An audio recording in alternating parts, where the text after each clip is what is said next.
Hola, saludos a todos, ¿cómo están?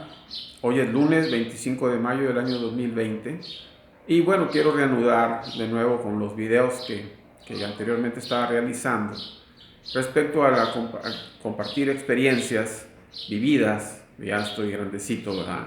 Y me ha tocado vivir algunas situaciones que muy probablemente dentro de poco o tal vez ya estén en los libros de historia, ¿verdad?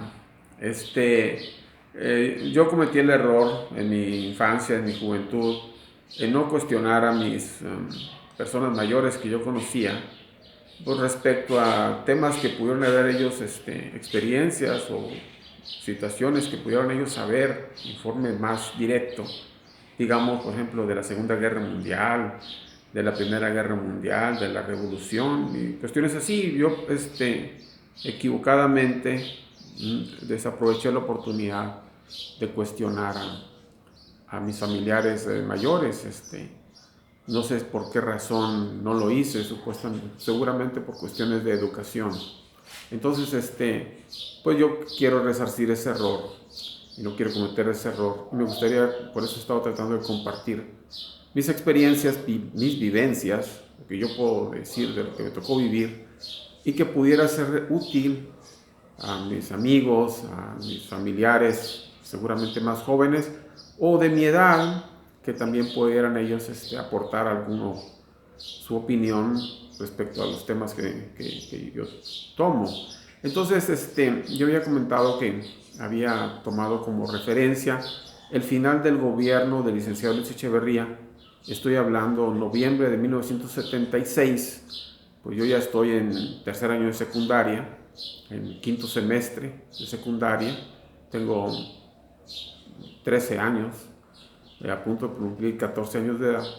Entonces ya más o menos tenía uso de razón y me tocó algunas cosas vivir y que pues, me gustaría compartir, ¿verdad? Este es un anexo, diría yo, de esos videos que corresponden a este periodo presidencial.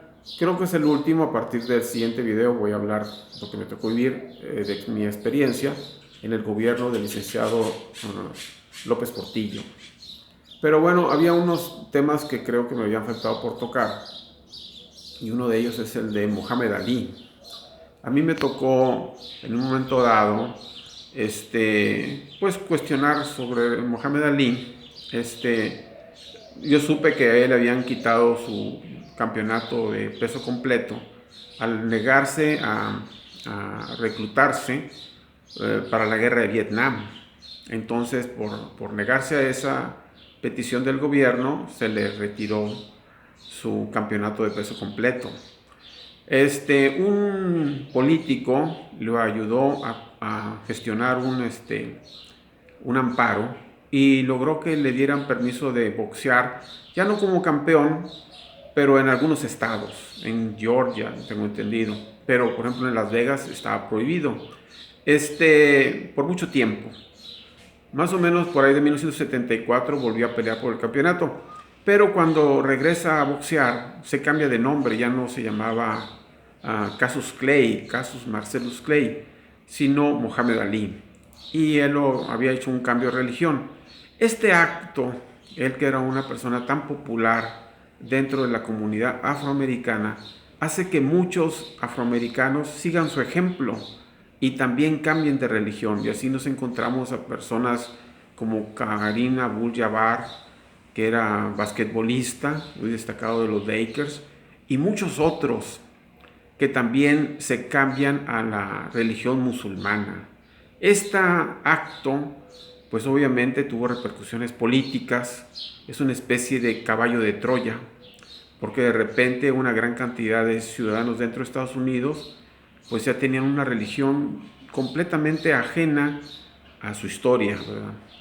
Y yo quiero destacar esta situación porque me parece a mí que esa es la motivación por la que se empezaron a llevar a mexicanos a trabajar a Estados Unidos, ¿verdad? Para compensar, para mitigar esta influencia. El mexicano, al cruzar Estados Unidos, es muy influenciable y fácilmente cambia de religión, porque a veces no encuentra mucha diferencia entre el catolicismo y en algunas sectas protestantes, ¿verdad? Entonces cambian a evangélicos, a de esos de los últimos días, así, bueno, según a veces la influencia evangélicos o testigos de Jehová y así. Entonces, pues no encuentra mucha diferencia entre uno y otra, y entonces fácilmente se influencian y cambian de religión. Me parece a mí que esta situación de los afroamericanos que se cambiaron a religión musulmana fue el detonante de atraer a mexicanos a trabajar a Estados Unidos. Eso es lo que mi humilde opinión, considero la razón. Estamos hablando de 1970, 40 años después, estamos sumando 2010. Ya para esas fechas, 2010, este problema político del cambio de religión de la comunidad afroamericana ya más o menos había sido controlado. Y entonces a partir de ahí es donde empiezan a buscar restricciones a la migración de latinos a Estados Unidos. Es cuestión de verlo. Y también al ir decayendo ese tránsito de la comunidad afroamericana hacia el islamismo, buscaron, por ejemplo, en el caso de Michael Jackson, que estaba a punto de declararse que había cambiado a la religión musulmana, coincide con el ataque que sufre, el ataque que lleva en 1994 seguramente, fue el escándalo, donde lo acusaban de pedofilia, ¿verdad? Que se está demostrado que había sido completamente falso. Pero Michael Jackson se iba a declarar musulmán, y entonces venía una nueva oleada.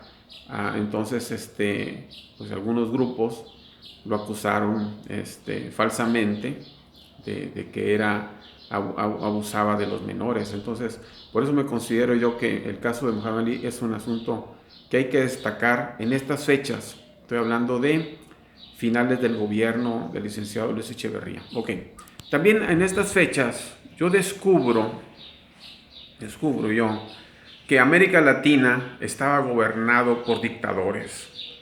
Resulta que prácticamente todos los países de América Latina estaban gobernados por dictadores, desde Guatemala, Nicaragua, Anastasio Somoza, estamos hablando de Brasil, también había otro dictador, estaba Stroessner en Paraguay. Entonces toda América Latina estaba gobernada por dictadores. Y en el caso, por ejemplo, de Chile, donde empieza la dictadura de Pinochet, yo realmente estamos hablando de que la caída del presidente chileno, bueno, no, ahorita se me olvida el nombre, yo estaría por ahí de quinto año de primaria, realmente pasó de noche para mí, no tenía yo ningún tipo de nociones políticas, entonces sí, me enteré posteriormente del caso de Pinochet, pero ya fue muy posterior, ¿verdad? Me acuerdo yo que me preguntaba cómo Carlos Reynoso, que era chileno y México no tenía relaciones políticas con Chile, cómo era que podía vivir en México, ¿verdad? Salvador Allende era el presidente chileno que fue derrocado, pero yo realmente pasó de noche. Sí recuerdo, porque lo vi en la televisión, que México a finales del gobierno de Luis Echeverría rompió relaciones con el gobierno de Franco, de Francisco Franco en España, porque asesinó o fusiló a unos estudiantes que protestaban por alguna razón. Entonces hubo el rompimiento de relaciones diplomáticas con España. A finales del gobierno de Echeverría ya había ocurrido el caso Watergate. El presidente en Estados Unidos era Gerald Ford, que era el presidente que sustituyó a Nixon. Seguí más o menos el caso del Watergate de Nixon, en cierta forma un poco alejado. En mi opinión, yo considero que a Nixon pues lo retiraron del cargo, más que nada porque no cumplió su promesa de sacar dignamente a las tropas de Vietnam. Me tocó ver cómo sacaron a patadas, así, literalmente, a los estadounidenses de Vietnam. Y esas imágenes fueron muy fuertes. Y yo considero que a partir de ahí se selló la suerte del gobierno de Richard Nixon, ¿verdad? Que como ya habíamos comentado también, fue el que quitó el patrón oro del dólar. La gente cree que el dólar no se ha devaluado y a partir de entonces el dólar se ha devaluado de manera constante. En aquel tiempo eran $35 por una moneda de oro, una onza de oro es lo que valía.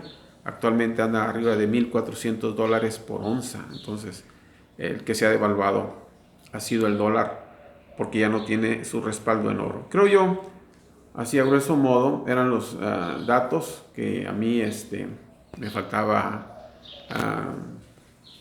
redondear a partir de esta fecha. Posteriormente, tal vez regresemos a esta era, a esta etapa, pero creo que hay que ver hacia adelante y vamos a ver en los siguientes videos lo referente a lo que me tocó ver, vivir más o menos, o lo que yo recuerdo en el periodo de gobierno del licenciado José López Portillo.